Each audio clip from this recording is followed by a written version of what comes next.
place, aux ordres de la table de marque de Christophe Levaillant qui fait l'annonce. Donc là on est sur le premier contre le 8e. Hein.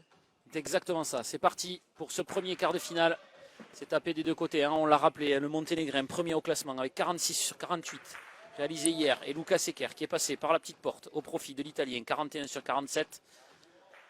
Mais on l'a dit, ce n'est plus la course à la qualif, ce n'est plus la course au point. Maintenant, il faut faire mieux que son adversaire. Donc il faut continuer, il faut bien démarrer, il faut taper des boules. C'est ce que font les deux athlètes avec un 4 sur 4. Le Monténégrin qui est légèrement devant. Et on voit ça fait deux boules, hein, que Luca Secker il tombe juste au pied à gauche. Il se déporte un petit peu dans sa course d'élan. Mais ça compte, 6 sur 6 pour les deux tireurs. Et ils sont revenus, hein, Luca Secker qui est revenu à la course, à la hauteur de Gracija Stepčević. En même temps. On est dans la même allure, 8 sur 8 pour les deux tireurs. C'est très serré pour le moment, très indécis. Comme on l'a dit, comme on le sait, la gestion du premier échec sera importante s'il vient. Et la réaction derrière ce premier échec, mais c'est toujours pas le cas. 10 sur 10 des deux côtés. En une minute. À la première minute, on est sur un tir de très très haut niveau. Ça y est. Et ça y est, c'est arrivé. Luca Secker, premier échec, toujours sur la gauche. Il avait réussi à en rattraper quelques-unes, celle-là non. Il va faire la course derrière. 12 à 11, une boule d'avance pour le Monténégrin qui est toujours sur un sans faute. Et c'est raté pour le Monténégrin, Luca Secker qui revient à hauteur, 12 sur 13 pour les deux tireurs. C'est beau. Allez, on sent que l'ambiance est en train de monter tranquillement.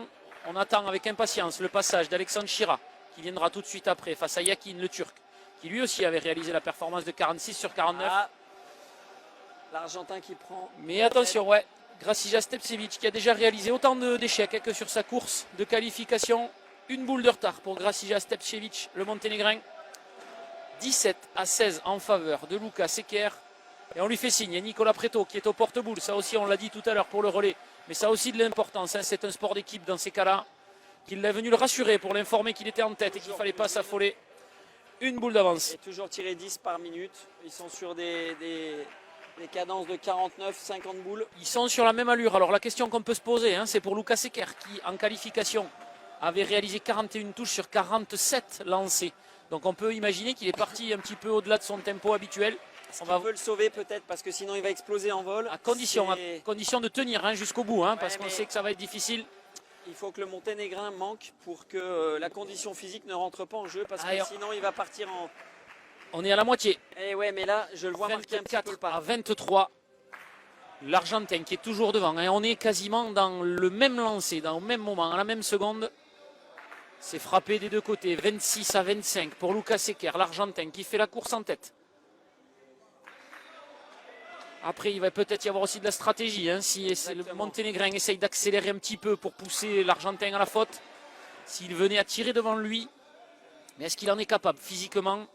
Attention. Après, c'est peut-être mieux aussi de voir ce qui se passe et d'entendre la boule tomber. Quand on a la boule d'avance, de laisser les 3-4 mètres d'avance. Parce qu'à chaque échec du Monténégrin, ça sera plus 2 pour l'Argentin. C'est effectivement ça. Il y a plusieurs sensations, hein, chez les coureurs. On pourrait en parler avec les coureurs. En tout cas, on est rentré dans les 2 dernières minutes. Il a pris 31. De l'avance. Il a pris de l'avance. J'espère que physiquement, l'Argentin ne va pas craquer parce que c'est ça très bien. C'est ça la question. Il est au-delà de ses standards. Hein. Je crois. Il est au-delà de ses standards. Est-ce qu'il va être capable? Il souffle et il reste beaucoup de temps. Hein. Avec l'euphorie, hein, il y a une médaille en jeu. Hein. On est sur une quart de finale. S'il passe, ce sera une médaille de bronze assurée.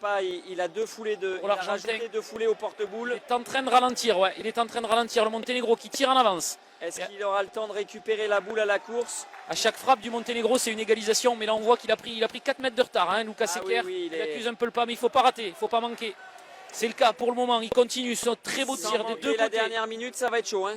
On a un très beau tir. Il reste 1 minute. Là, ça va devenir émotionnel aussi et physique. Il faut résister. Pour Luca Secker, il faut continuer à pousser. Pour Gracija Stepčević qui fait la course en retard. Magnifique. 39 sur 40 pour l'Argentin et 39 sur 41 pour le Monténégrin. C'est très serré. Elle est encore bonne. 40 secondes de la fin. Il va peut-être lui reprendre la boule à la course. Et c'est serré. Allez, peut-être qu'avec l'aide de ses copains, l'euphorie de la fin de tir, Luca Secker, il peut résister. Il faut qu'il tienne pour aller chercher cette place en demi-finale. Il faut qu'il accélère, sans quoi ça peut se jouer au buzzer aussi. Hein. Une boule validée au dernier moment ou invalidée de l'autre côté. Il continue son récital, l'Argentin. 43 sur 44. Ce premier il a manqué celle-là, le Monténégrin, juste au pied à droite. Encore c'est tapé. Une boule d'avance toujours. Là, on est à égalité. 44 à 44. Il reste 13 secondes. C'est frappé magnifique. pour Lucas Eker, il repasse devant. Ça va se Brasija. jouer à la boule à la course. C'est tapé pour Stepsevic, égalité, attention, ça va jouer au buzzer. Lucas Eker qui va chercher Incroyable. la dernière. Incroyable. Il est toujours devant, égalité, elle va être bonne pour Lucas Eker. S'il la frappe, il est en demi-finale du mondial, elle est pas Elle est bonne. Qu'est-ce que dit l'arbitre? Elle a levé, Marie-Françoise Le Dantec.